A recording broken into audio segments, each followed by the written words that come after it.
बिस्मिल्लाहिर्रहमानिर्रहीम। अस्सलामु अलैकुम वरहमतुल्लाहि वबरकातुहू। कौन सी चीज़ देकर सदका करना चाहिए, सदका करने का तरीका, सदका की फजीलत।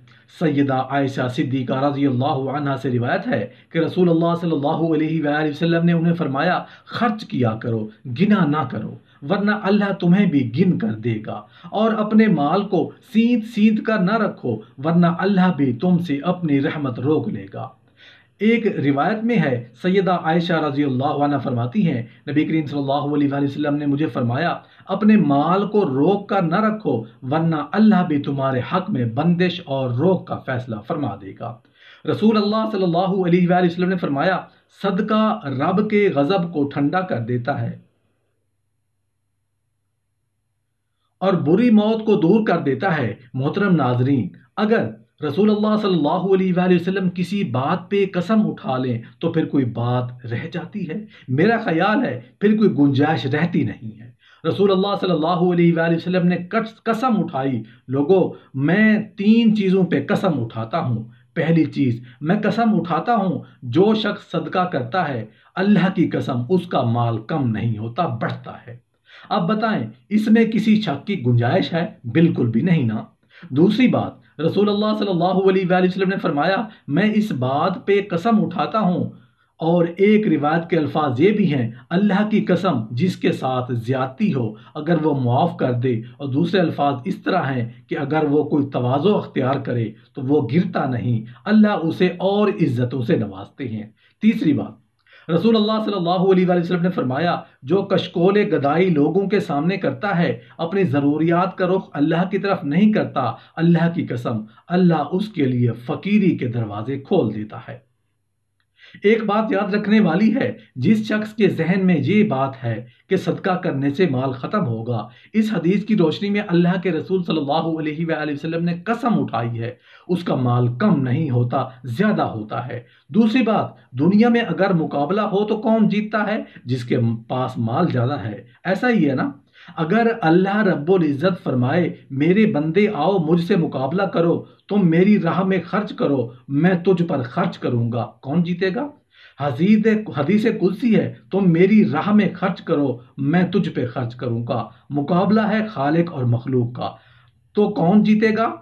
कोई अल्लाह को हरा सकता है? बिल्कुल भी नहीं। इसलिए रसूलुल्लाह सल्लल्लाहु अलैहि वसल्लम ने बिलाल रजी अल्लाह अन्हु से कहा था, बिलाल खर्च करो, अल्लाह के खजानों के ख़त्म होने का खौफ ना खाओ, अल्लाह के खजाने इतने हैं। हदीस कुदसी है, अगर आदम अलैहिस्सलाम से लेकर क़यामत तक आने वाले जिन और इंसान एक ही मैदान में खड़े हो जाएं और अपनी हर ख्वाहिश अल्लाह के सामने पेश करें, अल्लाह सबकी ख्वाहिशों को पूरा कर दे। तो अल्लाह रब्बुल इज़्ज़त फरमाते हैं, मेरी बादशाही, मेरी खजानों में इतनी भी कमी नहीं आएगी जितना तुम सुई समंदर में डालते हो तो जब निकालो तो पानी कितना आता है, उतना भी मेरी बादशाही और खजानों में कमी नहीं आती। तो रब के साथ कौन मुकाबला कर सकता है? इस चैलेंज को कबूल करने वाला कभी खसारा नहीं उठाता। तीसरी बात, आज दुनिया में इंसान जितनी चाहे मेहनत कर ले, तुम मेरे लिए दुआ करो, किसी के बारे में कोई दुआ करता है तो मालूम नहीं दुआ कबूल होगी या नहीं, ये तो अल्लाह जानता है। लेकिन नूरानी फरिश्ते ऐसी मखलूक हैं जो दुआ करें तो अल्लाह रद्द नहीं करते। और उसका राज क्या है? नूरानी फरिश्ते उस वक्त तक दुआ करते ही नहीं जब तक अल्लाह ताला का हुक्म ना हो, और अल्लाह रब्बुल इज़्ज़त अपने फरिश्तों को उस वक्त तक हुक्म देते ही नहीं जब तक अपने बंदे से राजी ना हो जाए।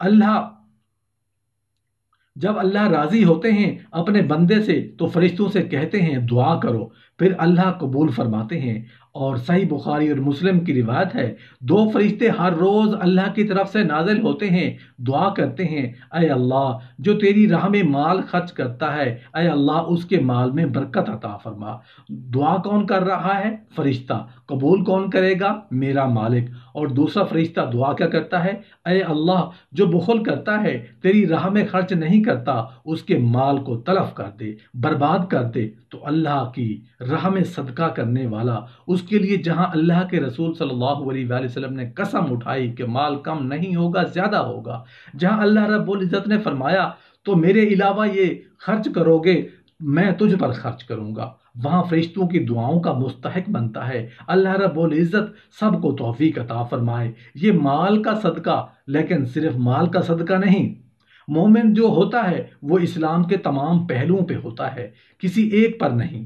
اسلام کی یہی تو خوبصورتی ہے۔ اگر کسی کے پاس مال نہیں تھا، وہ کیا کرے گا؟ محروم ہے صدقے کے اجر سے؟ نہیں، وہ محروم نہیں ہے۔ رسول اللہ صلی اللہ علیہ وآلہ وسلم نے فرمایا، اللہ اکبر کہنا صدقہ ہے، الحمدللہ کہنا صدقہ ہے، نیکی کا حکم کرنا صدقہ ہے، برائی سے منع کرنا صدقہ ہے، بیوی کے حقوق کو پورا کرنا صدقہ ہے۔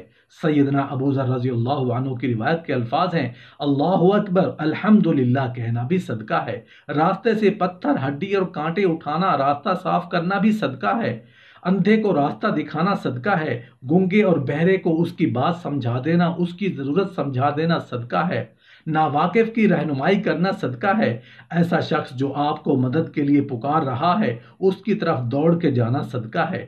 اور تیسری روایت کے الفاظ ہیں، جس شخص کی نظر کمزور ہے آپ اس کی رہنمائی کر دیتے ہیں تو یہ بھی صدقہ ہے۔ اور فرمایا، اچھی بات کرنا صدقہ ہے، کسی کو پانی کا گھونٹ پلا دینا صدقہ ہے، جو چیز راستے میں کسی مسلمان کو تکلیف دے سکتی ہے ہٹا دینا صدقہ ہے۔ رسول اللہ صلی اللہ علیہ وآلہ وسلم نے فرمایا، جو تم اپنی بیوی کو کھلاتے ہو وہ بھی صدقہ ہے،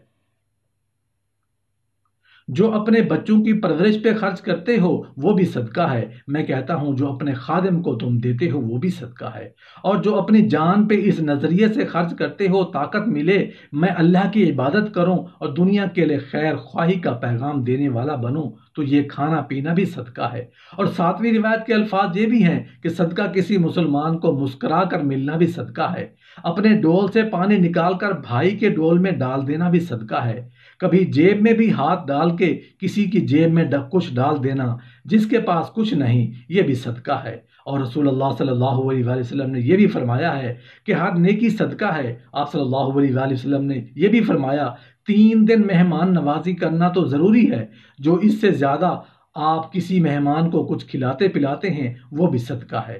رسول اللہ صلی اللہ علیہ وآلہ وسلم نے یہ بھی فرمایا، اپنی تکلیف سے لوگوں کو بچانا بھی صدقہ ہے، لوگوں کی تکلیف ایک ہے کہ خود بھی کسی کو تکلیف نہ دو، یہ بھی بہت بڑا صدقہ ہے۔ رسول اللہ صلی اللہ علیہ وآلہ وسلم نے فرمایا، 2 مسلمانوں کے درمیان صلح کروا دینا، انصاف کی بات کرنا بھی صدقہ ہے، کسی شخص کی مدد کرنا، اس کو اپنی سواری کے ساتھ بٹھا لینا بھی صدقہ ہے، کسی کے پاس سامان زیادہ ہے وہ اپنی سواری پہ سامان نہیں رکھ سکتا، اس کے سامان کو اٹھا کے اس کی مدد کر کے اس کے سامان کو رکھ دینا، یہ بھی صدقہ ہے، نماز کے لیے گھر سے نکلنا، ہر اٹھنے والا قدم بھی صدقہ ہے۔ رسول اللہ صلی اللہ علیہ وآلہ وسلم نے فرمایا، حج عمرہ کرنا بھی صدقہ ہے، روزہ رکھنا، کسی کو قرض دینا یہ بھی صدقہ ہے۔ جو شخص کسی کو قرض دیتا ہے پھر مہلت دیتا ہے، یہ مہلت دینا بھی صدقہ ہے۔ رسول اللہ صلی اللہ علیہ وآلہ وسلم نے فرمایا، تم میں سے کوئی اگر کاشتکاری کرتا ہے، باغبانی کرتا ہے، درخت لگاتا ہے، اس میں سے کوئی انسان کھا لے، کوئی جانور کھا لے، کوئی پرندہ کھا لے، آپ کو تو علم نہیں، لیکن وہ بھی آپ کے نامہ اعمال میں بطور صدقہ لکھا جائے گا۔ رسول اللہ صلی اللہ علیہ وآلہ وسلم نے فرمایا، جب بھی کسی مسلمان کو کوئی ملے اور اس کو سلام کہے، یہ سلام کہنا بھی صدقہ ہے۔